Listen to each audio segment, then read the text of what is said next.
Hi! Within this lecture, we're going to learn how to install Kali Linux as a virtual machine using VirtualBox on our computers. So I'm going to tell the rest of the course from Mac because right now from this point on it will be the exact same points whether you have Mac or Windows. It really doesn't matter. And don't worry about these virtual machines in here. Of course, you don't have them in your machine right now. Since this is my main computer, I have them, and you will have them when you complete this lecture and the following lecture later on. So, next step would be for us to download Kali Linux from internet and install it on our VirtualBox.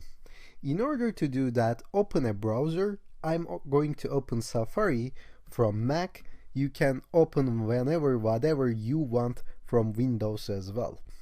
All you have to do is just Google download Kali Linux VirtualBox. Okay, download Kali Linux VirtualBox and hit enter. It will take you to a website called offensivesecurity.com. If you click on it, it will take you through the offensive security download page. So Kali Linux is a distribution of a Linux operating system, and it contains penetration testing, ethical hacking tools inside. So this will be a complete operating system where we conduct our penetration system tests, and when we do all the attacks, when we simulate all the attacks inside within.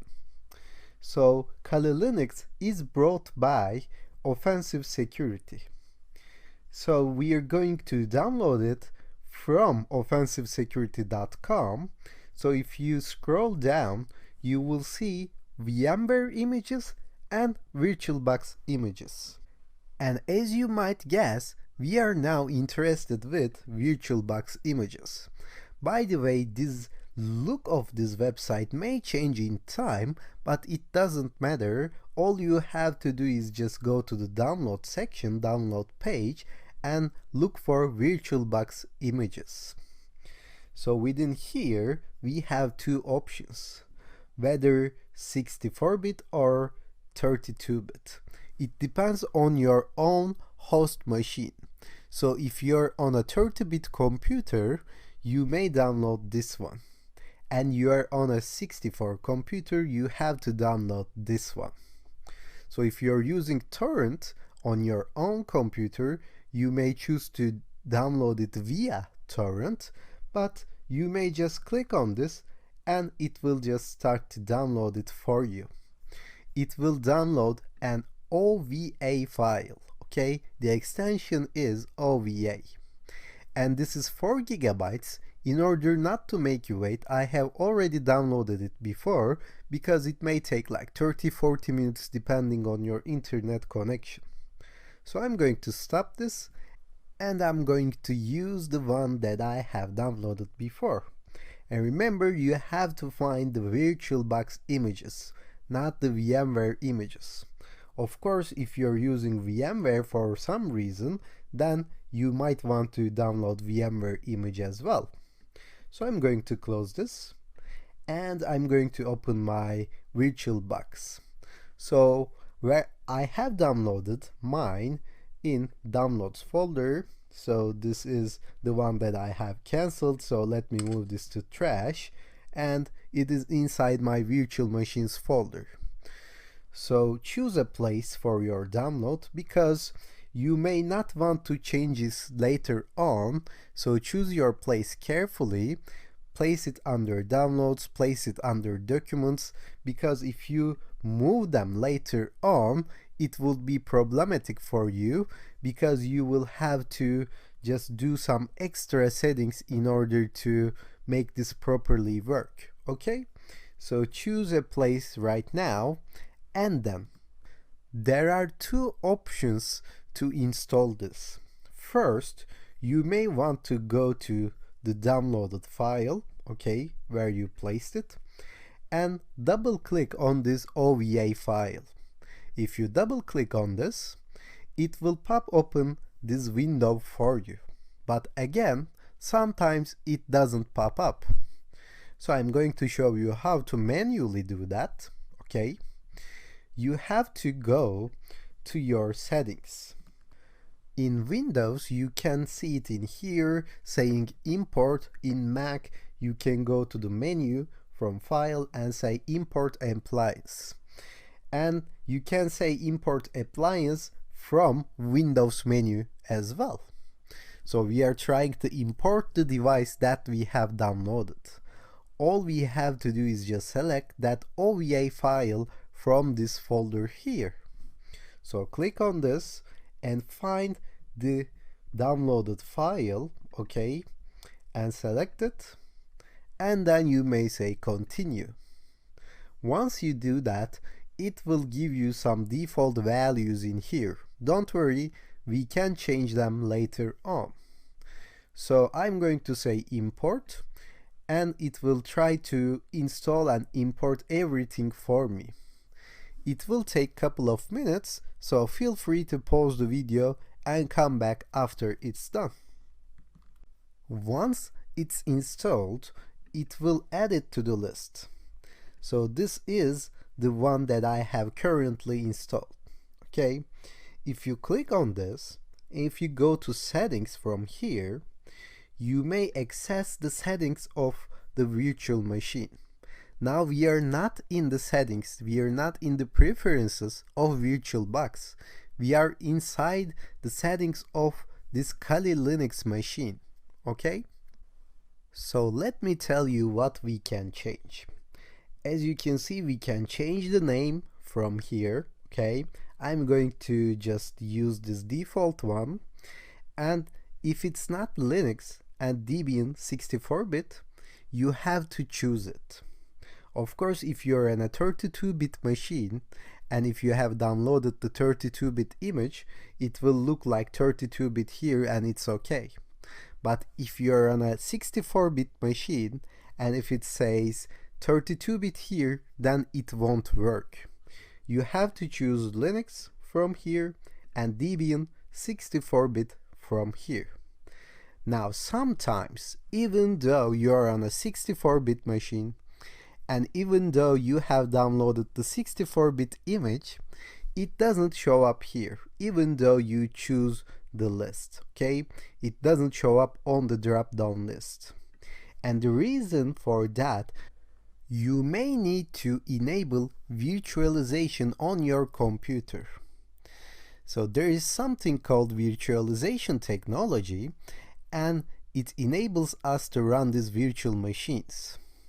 So sometimes it comes turned off on your system, and it isn't clear for everyone how to turn on, because in every operating system, in every processor, it has some different instructions. Best way to do that is to just get your operating system and processor name, okay? Suppose that you're on an Intel machine, i7, okay? Then you have to go to Google, like this, and say how to enable virtualization in Windows 10 Intel 7, for instance, i7. If you Google it, you will have so many results, you will have so many tutorials telling you how to enable virtualization.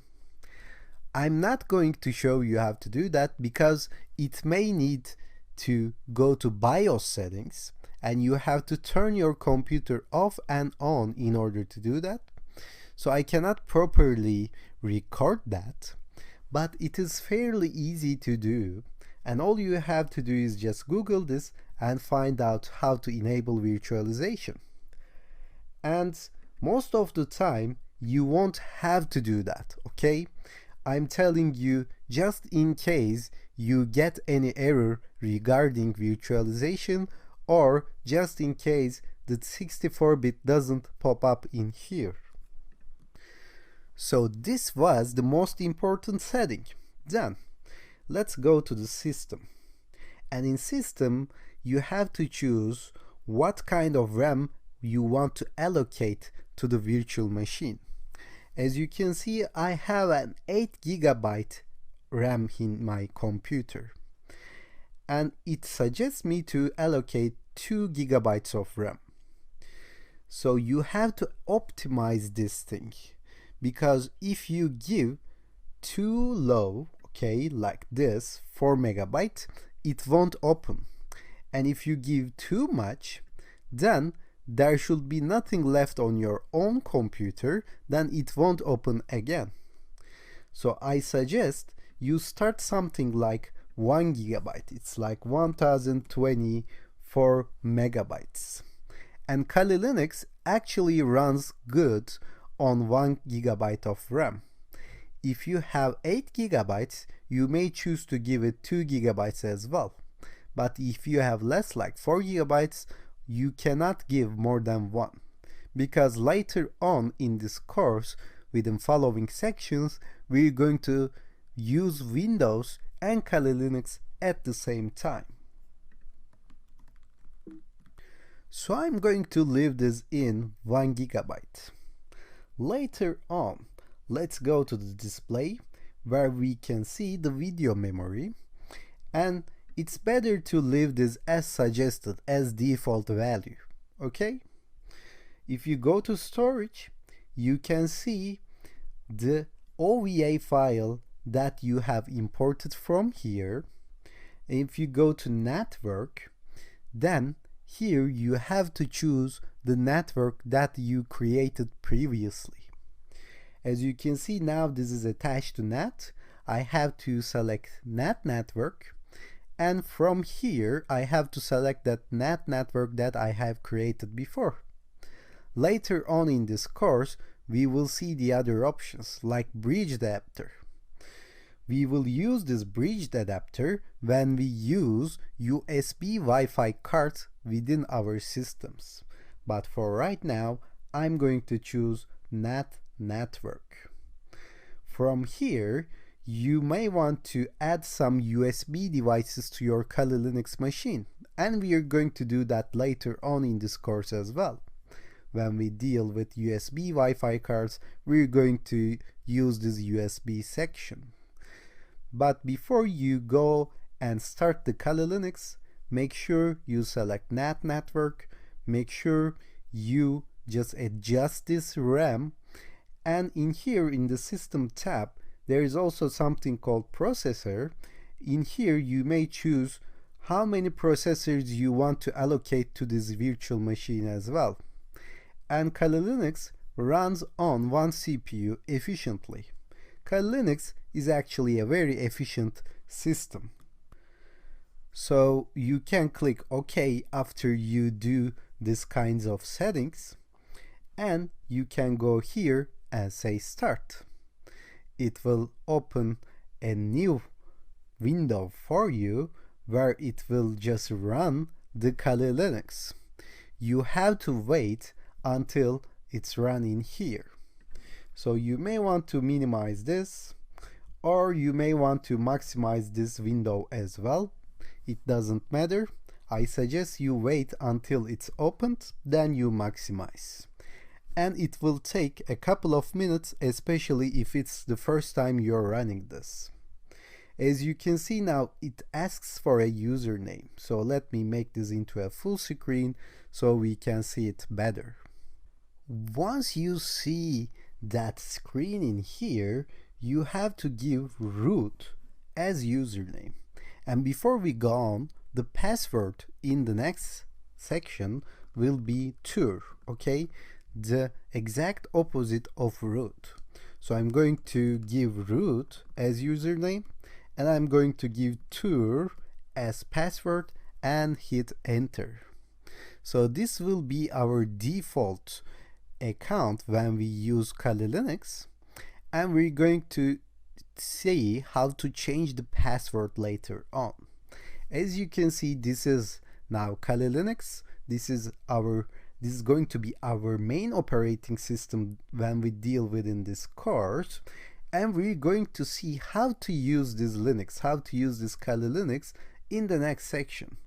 But for right now, you're okay if you manage to run this Kali Linux. You may want to close it down. All you have to do is just click the closing sign in here, and you can say save the machine state. It means that don't turn off. Whenever I click start, just pop this on. You may want to say power off the machine as well. It will just turn off the machine for you, and you may want to go to your virtual machine and hit start to start it again. So if you come to this point, let's stop here, and within the next lecture we're going to do the same thing for Windows.